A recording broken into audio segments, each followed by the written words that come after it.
Bienvenidos oyentes de Radio Sefarad, estamos con ustedes aquí en el informativo de Radio Sefarad que comenzará. Jorge, ¿qué tal? ¿Qué tal, Alejandro? Vamos con los titulares de hoy. En vísperas de las conversaciones directas entre Jerusalén y Beirut, Israel promete mantener su presencia en el Líbano. La mayoría de los israelíes consideran que el memorando de entendimiento es una victoria para Irán tras la conclusión de las conversaciones técnicas en Suiza. Rubio se dirige al Golfo para impulsar el acuerdo con Irán en medio de preocupaciones regionales. Hamás celebró una reunión ultra secreta con funcionarios franceses para discutir el regreso a las fronteras de 1967. 3 personas murieron, incluido el atacante, en un tiroteo en un barrio judío de Montreal, en Canadá. Estos son los asuntos que les comentaremos hoy aquí en el informativo de Radio Sefarad. Horas antes de que comenzara en Washington la última ronda de conversaciones directas entre Jerusalén y Beirut, los líderes israelíes prometieron mantener una presencia en el sur del Líbano, mientras que las negociaciones previstas quedaron relegadas en cierta medida por los acontecimientos en las conversaciones entre Estados Unidos e Irán. Mientras tanto, las autoridades libanesas intentaron separar sus negociaciones con Israel de las conversaciones regionales más amplias lideradas por Estados Unidos, mientras Beirut continúa tratando de minimizar la influencia del grupo terrorista Hezbollah, respaldado por Irán, en el Líbano.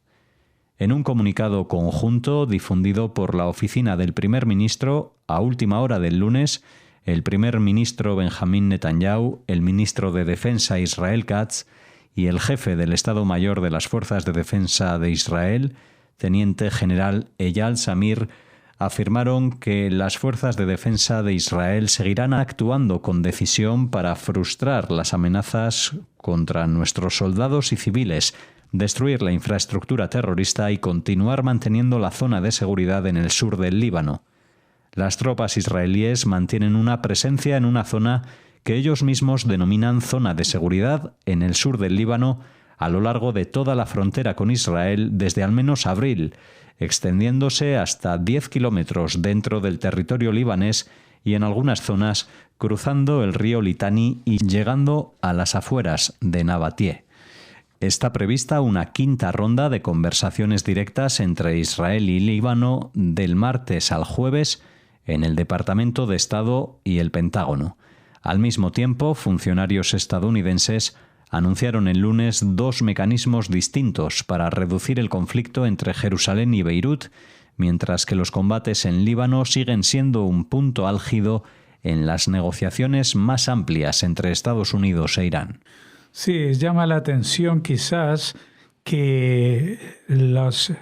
enfrentamientos entre Israel y el grupo terrorista Hezbollah, en respuesta a los ataques de este grupo,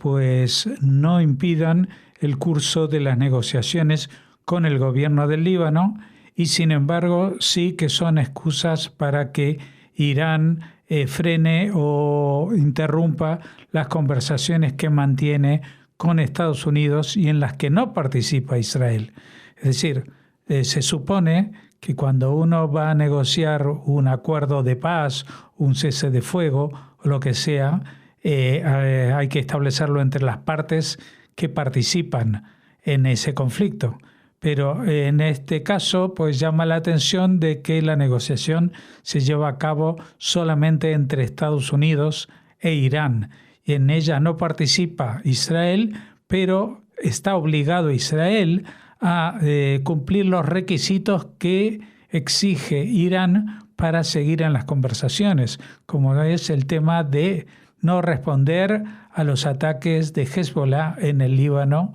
etcétera, etcétera. Entonces, esto es algo tan ridículo, tan contra natura, es decir, si tú me estás pidiendo a mí que estoy en guerra, que no participe en la guerra, es porque estoy participando en el proceso de paz. Ahora, si para que tú puedas tener la paz, estamos hablando de Estados Unidos, quieres que yo no participe en las negociaciones, pues lo que no puedes admitir es que los demás exijan un comportamiento o una exigencia, sea la que sea, de alguien que no forma parte de esa negociación. Me parece que es una verdad de perogrullo, pero estamos hablando de cosas que últimamente, en el contexto de esta guerra y especialmente en el contexto de la gestión y de la administración Trump, no hay nada que ya nos asombre. Es decir, que Trump está exigiendo a Israel que no participe,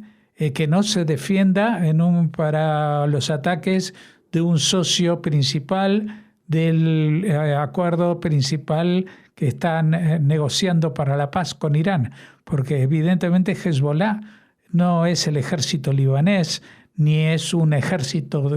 propiamente dicho, sino que es un grupo terrorista armado hasta los dientes y con mucha más armamento y presupuesto y soldados que el propio Ejército Nacional. Es una anomalía total que sucede en ese país, en Líbano, y que es lo que ha frenado, digamos, las posibilidades que tenga ese país de resurgir de las cenizas en las que se ha visto envuelto en los últimos 50 años. Las conversaciones técnicas entre Estados Unidos e Irán en Suiza han concluido con éxito y permitirán a ambas partes avanzar hacia negociaciones a niveles superiores, anunciaron los negociadores iraníes.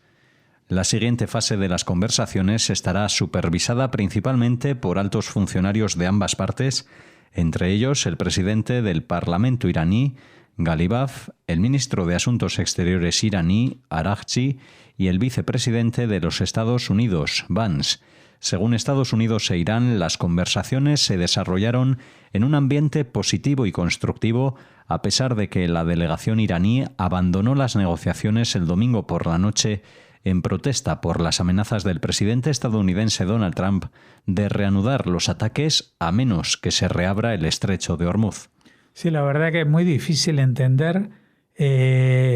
si esto que nos anuncian es cierto o no es cierto, en qué medida lo es. Es decir, primero, los que están negociando del lado iraní no son los que hoy en día están al frente del Estado iraní. Es decir, no son ni los representantes del líder supremo, ni son los representantes de la Guardia Revolucionaria, que es la que ostenta el poder, de hecho, en el país, sino que son cargos políticos nombrados en su momento por la Guardia Revolucionaria con el líder religioso, pero que de por sí no creo que tengan el poder de llevar a cabo una negociación que sea factible. Es decir, que ellos pueden firmar lo que quieran, pero luego en la realidad lo que ellos hayan firmado va a ser papel mojado. Eso lo sabe cualquiera en Medio Oriente, es una verdad de perogrullo, pero parece que en Estados Unidos no ven así la cosa, o mejor dicho, no quieren ver lo que es la realidad, porque mientras puedan seguir, digamos, cocinando un pastel que en Occidente se traguen de que están hablando y que estas conversaciones van bien, pues para ellos estará mejor, bajará o se frenará el ascenso del precio del petróleo, habrá menos exigencias respecto a la administración Trump también a nivel interno, pero en realidad este proceso es un fracaso total porque no está teniendo en cuenta a las partes más importantes en él, porque Estados Unidos ahí asume el papel de que, bueno, nosotros somos la primera potencia mundial, vale, pero los que se enfrentan de verdad desde hace más de 40 años son Irán e Israel. Entiendo de que también igual en este tipo de tregua o cese de fuego, lo que sea, también tendría que participar un grupo terrorista como es Hezbollah, incluso Hamas, o que Irán se convierta en el portavoz real de quienes han sido sus lacayos durante las últimas décadas. Pero de parte de Estados Unidos, este país no puede tratar a Israel como si fuera un lacayo porque nunca lo ha sido y no lo será jamás. Es un Estado independiente que ha llegado a tener muchos conflictos con su supuesto socio estratégico que es Estados Unidos desde hace por lo menos medio siglo, pero que no es un país que sea un mero lacayo o un instrumento de Estados Unidos en el Medio Oriente. Muy por el contrario, hay mucha gente que se queja de la presión que puede llegar a ejercer una minucia en términos de habitantes y de kilómetros cuadrados sobre los propios Estados Unidos. Así que la verdad que es muy difícil creer que de estas negociaciones va a salir algo que sea real, que sea positivo, incluso solo para Estados Unidos. Yo creo que tampoco lo va a hacer, pero desde luego que no para Israel, que después de todo lo que ha sufrido y estos 3 años de guerra en los cuales pues han muerto muchos israelíes y también se ha establecido se ha agotado, por decirlo de alguna manera, el músculo, la fuerza de un ejército como el israelí, que apenas tiene como fuerzas regulares a 50.000 personas y que debe acudir a la población civil reclutada en tiempos de guerra como este, y que eso trastoca absolutamente todos los planos. Miren lo que sucede en un país como Ucrania, que lleva un año más en esta guerra, pero que Israel lleva en escenarios similares a los de esta guerra desde hace casi 80 años. Así que fíjense la diferencia entre Ucrania, que está abocado solamente a sobrevivir y lograr una salida a su conflicto, y a Israel, que sigue con sus universidades, con sus políticas de ayuda, de medicina, de investigación, etcétera, etcétera. El secretario de Estado estadounidense Marco Rubio se enfrenta esta semana a una delicada misión: presentar el acuerdo de paz de Washington con Irán a los líderes árabes del Golfo, quienes temen que las concesiones excesivas fortalezcan a Teherán y alteren el equilibrio de seguridad y los flujos petroleros de la región. Rubio se reunirá con ellos en los Emiratos Árabes Unidos el martes, antes de viajar a Kuwait y Bahrein, donde se reunirá con funcionarios del Consejo de Cooperación del Golfo, una agrupación de monarquías que también incluye a Arabia Saudí, Qatar y Omán. Lo que está en juego son elementos de un borrador de acuerdo que no incluyen límites a los misiles balísticos de Irán, un fondo de reconstrucción propuesto de $300.000 millones y disposiciones que podrían ampliar la influencia regional de Teherán y su control sobre las rutas marítimas cruciales para el transporte de petróleo. Las 6 naciones del Consejo de Cooperación del Golfo son aliados estratégicos de Estados Unidos que ofrecieron cierto grado de apoyo logístico a Washington durante la guerra entre Estados Unidos e Israel e Irán, que comenzó hace 4 meses, y todas ellas se vieron afectadas por los ataques aéreos iraníes como consecuencia de ello. Algunos de esos países se sienten decepcionados y sorprendidos en privado por un acuerdo provisional que podría abrir la puerta a la normalización de las relaciones entre Estados Unidos e Irán, un país predominantemente chiita que la mayoría de los estados sunitas del Consejo de Cooperación del Golfo consideran su principal adversario. Sí, en las noticias anteriores hemos comentado la situación que se vive en Israel ante estas negociaciones de Estados Unidos con Irán, pero los que están mucho más preocupados son los países del Golfo. ¿Por qué? Porque ellos se encontrarán en una situación mucho peor a cuando se inició esta guerra. Israel formó parte de la iniciativa para frenar el desarrollo de las armas atómicas, y esto fue el pistoletazo de salida de este operativo o guerra contra Irán. Pero muchas de las naciones del Golfo se vieron afectadas y bombardeadas por Irán sin haber atacado jamás territorio iraní. Por el contrario, siempre trataron de encontrar un punto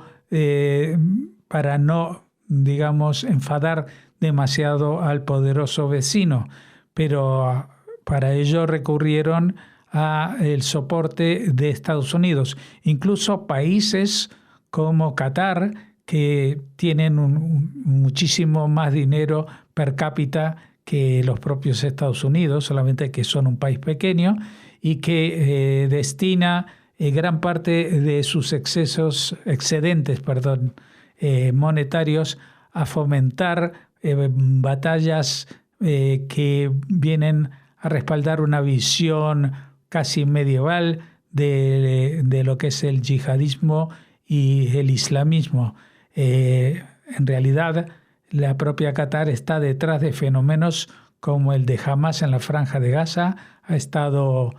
subvencionando e impulsando este tipo de desafíos a los otros países y pueblos de la zona. Y también dentro de la propia Estados Unidos, Qatar ha hecho grandísimas inversiones en las universidades que se han traducido justamente en esta guerra. Hemos visto los resultados del boicot no solamente a Israel, sino a los estudiantes judíos, ataques antisemitas que nunca se habían dado en Estados Unidos en el territorio de las universidades. Así que, bueno, aquí vemos que lo que antes comentábamos que es una mala negociación la que está llevando Estados Unidos con Irán para los intereses israelíes, puede resultar incluso mucho peor para los otros países árabes de la región del Golfo Pérsico, porque por una parte no se está hablando que sea condición sine qua non e indispensable para seguir adelante el hecho de que se limiten los misiles balísticos, y si no se limitan, pues los que están al alcance de esos misiles balísticos son justamente esos países musulmanes. Tampoco el tema del fondo de reconstrucción propuesto, es decir, que Estados Unidos estaría dispuesto a darle un crédito a Irán para que se recomponga de todos los ataques de nada menos que $300.000 millones. Esto en América se dice billones, pero para que lo entendamos, $300.000 millones que va a poder destinar Irán para su reconstrucción. Y bueno, y por si fuera todo esto bastante poco, todo esto dejaría a Irán en una posición incluso más prominente en la zona de Oriente Medio que la que tenía hasta ahora, antes de iniciar la guerra. Así que uno se pregunta, bueno, ¿qué pasó en esa guerra? ¿Atacó Irán a Estados Unidos y se tuvo que rendir? ¿Atacó Irán a los intereses de Estados Unidos y ha perdido influencia o ha perdido dinero? No, todo lo contrario. Pero sin embargo, Trump está haciendo unas negociaciones que no convencen ni siquiera a su electorado y que no se sabe todavía. Hay algunos que piensan que igual es un truco muy perverso del propio Trump para que los iraníes se descuiden y dentro de poco lanzar un ataque, esta vez sí con el respaldo del Congreso de los Estados Unidos. Pero si no es esta última posibilidad, el escenario que dejaría la administración Trump tras una negociación como la que está llevando a cabo sería desastroso para Medio Oriente, muy, muy malo para Israel, pero mucho peor para los países árabes no chiitas de la zona. Según la prensa saudí, altos dirigentes del Buró Político de Hamas mantuvieron recientemente una reunión de carácter altamente confidencial con una delegación francesa en un país no especificado de Oriente Medio. Las fuentes palestinas consultadas describieron la reunión como alto secreto y añadieron que algunas facciones palestinas solo fueron informadas poco antes o después de su celebración. Esta es la primera reunión de la que se tiene constancia entre líderes de Hamas y funcionarios europeos desde la masacre del 7 de octubre. Según la información, la delegación francesa incluía diplomáticos en activo y antiguos, así como miembros del Parlamento pertenecientes a la coalición gobernante y a partidos de la oposición. Bueno, La verdad que el tema de Francia a mí ya me está poniendo muy nervioso. Es decir, son un país que todavía quiere presentarse ante el mundo como una potencia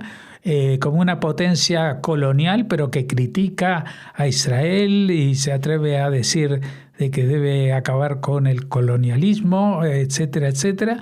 Pero en estos intereses coloniales que todavía tiene por algún territorio que alguna vez fue suyo, uno puede entender que esto suceda en Siria o en Líbano. Pero la Franja de Gaza, por favor, la Franja de Gaza nunca tuvo absolutamente nada que ver con Francia.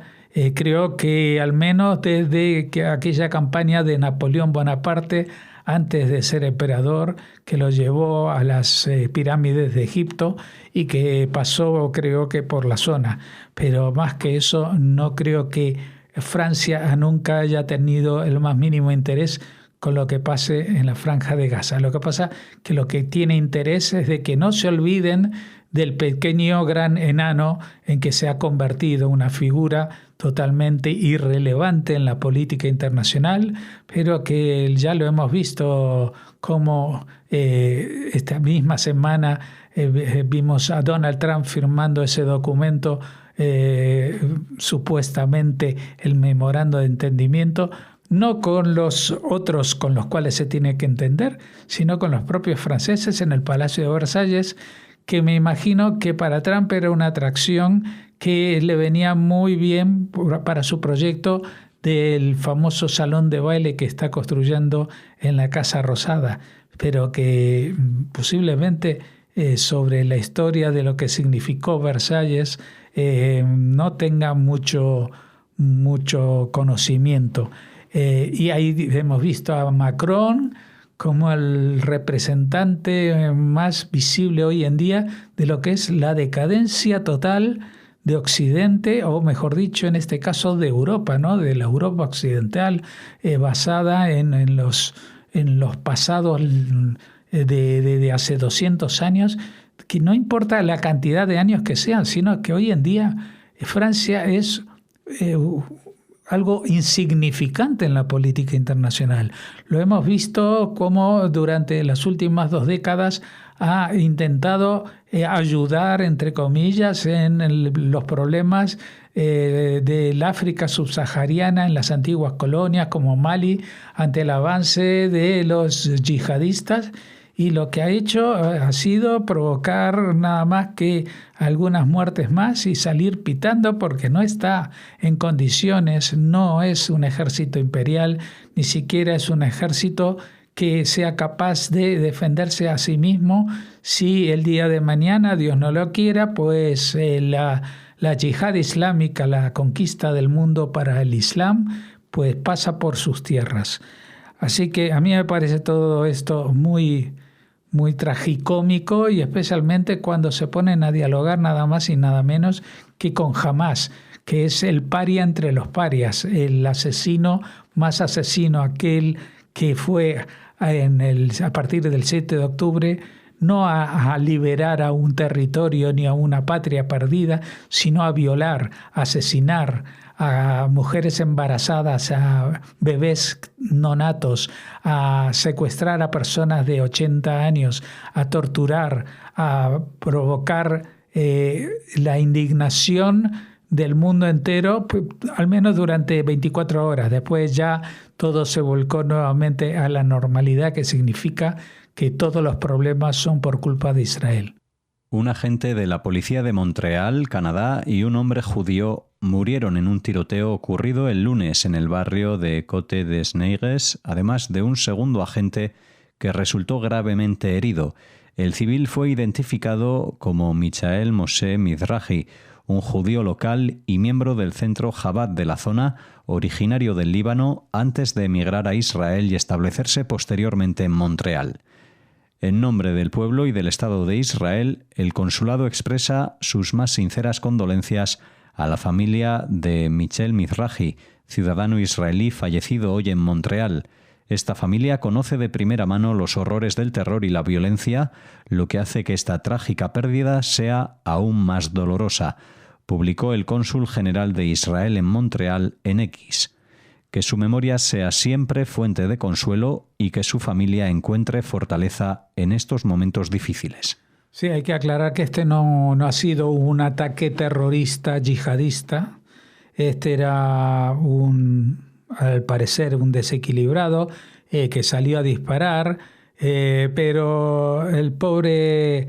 Michel Mizrahi, con todo ese bagaje que traía y que supongo que una de las razones para irse a vivir a Montreal era buscar un poco de tranquilidad, pues allí, en vez de sufrir los disparos de un yihadista o de este hombre desequilibrado, lo disparó la propia policía, confundiéndolo con algún miembro del comando o lo que sea. Y esto tuvo lugar en este barrio judío, que no sabemos si fue elegido al azar o por alguna otra razón, pero el tema es que desgraciadamente los judíos mueren a veces porque son judíos, a veces porque son judíos que viven en Israel y a veces simplemente porque estaban allí pasando por un barrio judío. Así finalizamos este informativo donde mañana les esperamos con más noticias.